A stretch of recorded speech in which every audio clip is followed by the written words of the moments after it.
వరం,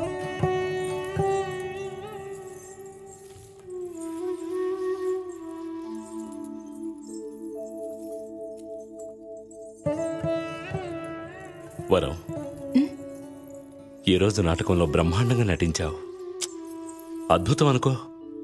మన కంపెనీ ఇప్పుడు మంచి లాభాల్లో నడుస్తోంది. నీకు నాటకానికి రోజుకు 100 రూపాయలు, దాన్ని రెట్టింపు చేద్దామనుకుంటున్నాను. చాలా సంతోషం. అమ్మతో మాట్లాడండి. సరే. అవును, వెంకీ అన్న నీతో ఏదైనా మాట్లాడారా? చెప్పు వరం, మనం ఎప్పుడు పెళ్లి చేసుకుందాం? పెళ్లి దేనికంట? కాంట్రాక్ట్లో సంతకం పెట్టినట్టే కదా? లేదంటే నేను శివతో వెళ్ళిపోతానని భయం, అందుకే కదా? ఏం మాట్లాడుతున్నావో తెలుస్తోందా? తెలుస్తోంది. మీ గురించి నాకు బాగా తెలుసు. స్వామీజీ కంపెనీలో ఉన్నప్పటి నుంచి చూస్తూనే ఉన్నాను. మీరేం అనుకుంటారో, ఏం మాట్లాడతారో అన్నీ నాకు తెలుసు. అన్నట్టు పెళ్లి చేసుకుందామని అడగడానికి ముందు నా రేటు పెంచుతానని చెప్పారే, ఎందుకని? డబ్బని చెప్పగానే నేను మీ ఒళ్ళో వాలిపోతానా? అంటే నేను ఎవరిని మీ మనసులో? ఒక వేశ్యని, వేశ్య అమ్ములు కూతుర్ని, అంతే కదా? లేదు వరం, ఎప్పుడూ నేను అలా అనుకోలేదు. నిన్ను పెళ్లి చేసుకుంటానంటున్నాను. తాలి కట్టి వేసిగా ఉండడం కన్నా ఒట్టి వేసిగా ఉండడమే మేలు. వద్దు, నేను శివ పాటకి బానిసని, తన నటనకి బానిసని. ఇప్పుడొచ్చి చిటుకు వేసినా చాలు, కుక్కలా ఆయన వెంటే వెళ్ళిపోతాను. అందుకోసమే ఎదురు చూస్తున్నాను. ఏం మాట్లాడుతున్నావు వరం? వాణ్ణి లాకెళ్ళి జైల్లో పడేశారు. ఈ జన్మకు వాడు బయటికి రాలేడు. ఎవరు చెప్పారు? నువ్వేమైనా కోర్టు జడ్జివా? ఆయన తప్పకుండా బయటకు వస్తారు. ఆయన ఎప్పుడొస్తారో అంతవరకు కాచుకునుండాను. ఇక మీదట మనం కలిసి నటించడం కుదరదు. రేపే లెక్కలు చూసి పంపించేయండి.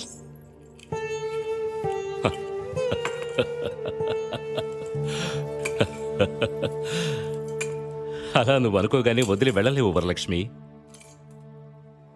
నాతో కలిసి నటిస్తానని 15 ఏళ్ల కాంట్రాక్ట్ ఉంది.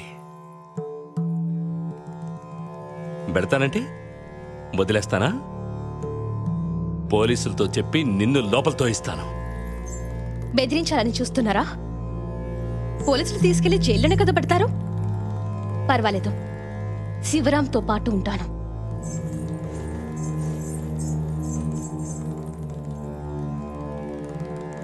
ఏం వరం, ఎంత చెప్పినా అర్థం చేసుకోవా?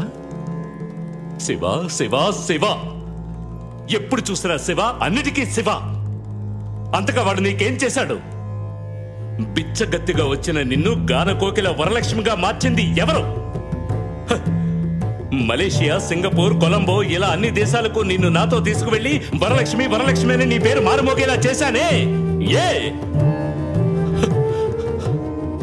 ఎందుకని వరం? ఎందుకంటే నేను నిన్ను అంతగా ఆరాధిస్తున్నాను. ఇవాళ నేను లక్షాధికారిని. నువ్వు నన్ను పెళ్లి చేసుకుంటే నిన్ను మహారాణిలా చూసుకుంటాను. కానీ నువ్వు, నేనంటే నీకెందుకు నచ్చలేదు?